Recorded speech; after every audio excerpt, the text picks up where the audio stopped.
Comment rater son bac?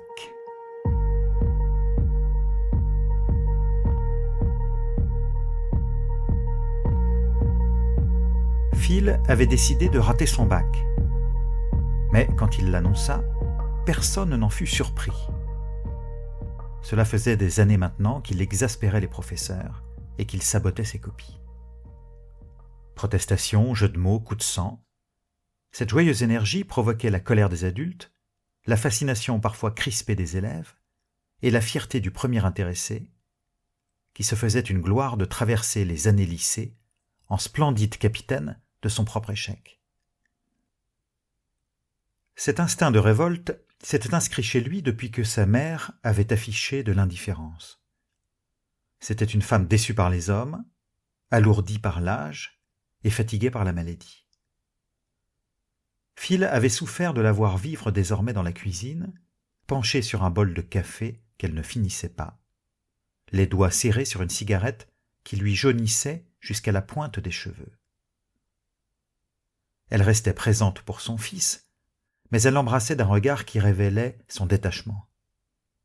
Elle lui disait « je t'aime », mais d'une façon qui signifiait aussi « fais ce que bon te semble, je te soutiendrai, et si tu agis n'importe comment, je m'en laverai les mains ». Fort de cette curieuse liberté, Phil s'était laissé aller à se moquer de tout, et ses professeurs n'avaient pas apprécié. Mais il n'avait pas cédé à leur rebuffade, et sa joie s'était exaspérée. Mauvaises notes et remarques déplaisantes s'étaient accumulées sur ses bulletins, et s'il n'avait jamais basculé dans la bagarre, il était devenu familier des conseils de discipline. Aussi le bac revêtait-il une importance singulière. Il allait clore sa scolarité, et Phil se faisait un point d'honneur d'y échouer, comme il avait globalement échoué à tous les exercices que les adultes lui avaient soumis. Ce serait son baroud d'honneur.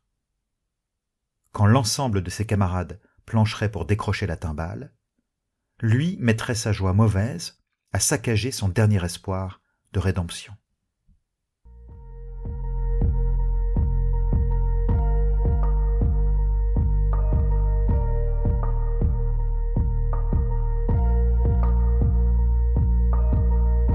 Au cours des premières épreuves, il ressentit du stress. D'habitude nonchalant, il trouvait difficile d'échouer consciemment, et, par un effet conjugué de prudence et de pudeur, il rendit certes des copies lamentables, mais des copies qui répondaient à des questions et qui pouvaient donc lui valoir des notes acceptables. Aussi décida-t-il pour la dernière épreuve, celle de philosophie, de frapper un grand coup, non pas en rendant copie blanche, cela manquait de panache, mais par une mise en scène spectaculaire. Il allait montrer à tous qu'il trichait, de façon à se faire exclure. Finir par un blâme, ce serait exorciser l'ensemble de sa scolarité. Il se présenta donc à l'épreuve bardé d'antisèche tout à fait visible.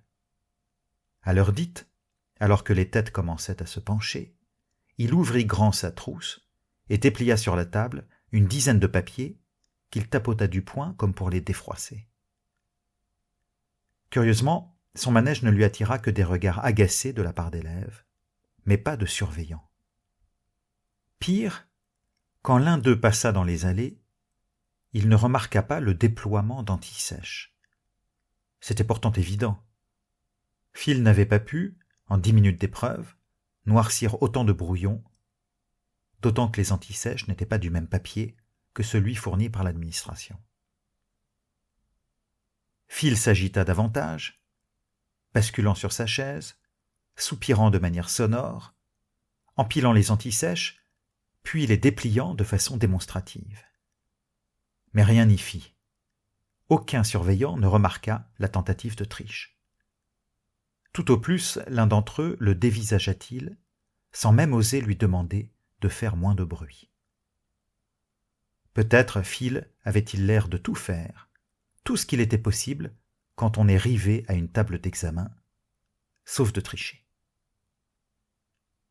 Alors, il employa les grands moyens. Il demanda à avoir le droit de sortir de son sac un rouleau de scotch et entreprit de coller les antisèches sur le rebord du bureau, puis d'en scotcher certaines sur la copie, puis de découper des morceaux de brouillon. Il remplit ceci de mots approximatifs, si vite écrits, si brouillés par la nervosité, qu'ils ressemblaient à ceux d'un langage inconnu. Phil paniquait. Comment faire après tout pour prouver qu'on triche ? Il n'y arrivait plus. Il se trouvait dans la position absurde d'une folle dépense d'ingéniosité pour échouer, alors que d'autres s'appliquaient sans effort à réussir. Il en était maintenant à remuer pour ôter les bouts de scotch qui lui restaient aux doigts. S'arrachant un morceau sur l'index, il en retrouvait un sur le coude, un sur le col, un sur le nez. Exaspéré, il eut de grands gestes circulaires, et les chutes qui se firent entendre finirent par ameuter les surveillants.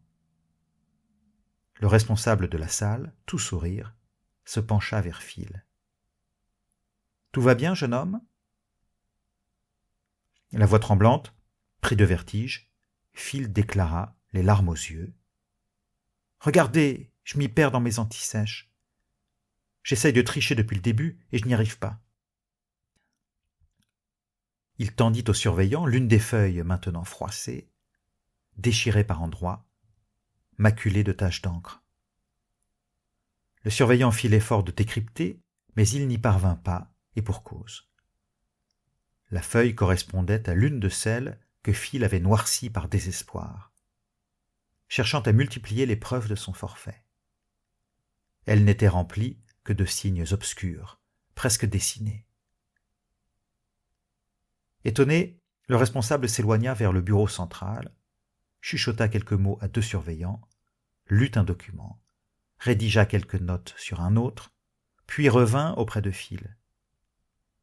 La délivrance arrivait enfin.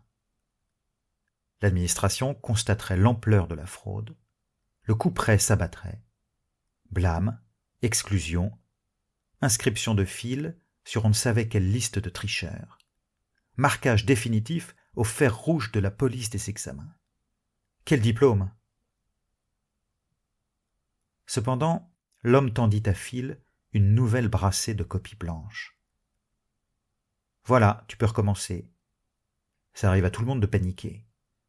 Respire un peu, calme-toi, essaye de remplir quelques lignes, ça te vaudra des points. Atterré, Phil vit l'homme débarrasser la table des brouillons noircis, de toutes les antisèches qu'il froissa dans une dernière grande boule, et il se retrouva devant l'effroyable copie blanche. Il aperçut la fille d'à côté le fusiller du regard en se tapotant la tempe, de l'air de dire « Tu es vraiment fou ». Dépité, Phil inscrivit sur la copie la phrase suivante « J'ai rien compris au sujet et je vous emmerde ». Puis il enfouit sa tête dans ses bras et fit mine de s'assoupir. Les 2 semaines suivantes, il se terra chez lui. Il refusa d'affronter les réactions de ses camarades, redoutant les rires. Il avait le cœur serré à l'idée que tout le monde réalise la profondeur de son échec. Cette sorte d'échec humilié qu'était l'échec de son échec. Quant à sa mère, elle ne lui demanda même pas comment s'étaient passées les épreuves. Mais, pour une fois, Phil apprécia cette indifférence.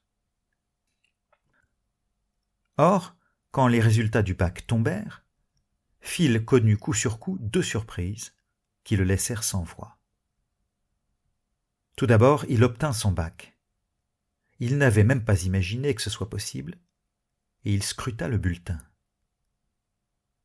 Quelques notes au-dessus de la moyenne, gonflées par les algorithmes, par exemple en sport ou en géographie, car il s'était laissé aller, par plaisir, à colorier une carte et à y inscrire des choses, avait compensé d'autres notes médiocres, mais pas catastrophiques. Le contrôle continu avait également œuvré comme un puissant levier. Surtout, la note de l'épreuve de philosophie, qu'il avait espéré voir atteindre le Graal d'un merveilleux 0, était un sidérant 5 sur 20. Par quel sortilège un correcteur avait-il estimé qu'une phrase insultante en guise de copie puisse valoir 5 points? Par quel raisonnement diabolique avait-il accordé cette récompense à celui qui s'était évertué à n'en recevoir aucune? L'erreur, l'humour ou la provocation ne pouvaient constituer d'explication satisfaisante. Aussi le jeune homme fit-il l'effort de considérer tous les mécanismes menant à la fixation des notes, et il parvint à la conclusion suivante. Plusieurs procédures avaient joué en sa faveur, comme un plancher minimal pour les copies rendues, et surtout la fameuse harmonisation des notes, dont le prétexte de justice cachait à peine la volonté du ministère de gonfler les résultats. Penaud, car il ne savait plus comment annoncer la chose, Phil se présenta devant sa mère 3 jours après les résultats. Elle ne s'en était même pas inquiétée, en tenant le bulletin entre ses doigts. « Voilà, maman, j'ai décroché le bac. » Alors le visage de cette femme vieillie, tassée par l'amertume, s'éclaira. Elle dévisagea son fils comme pour la première fois de sa vie, dressa les bras dans sa direction, l'invitant à venir se blottir contre sa poitrine.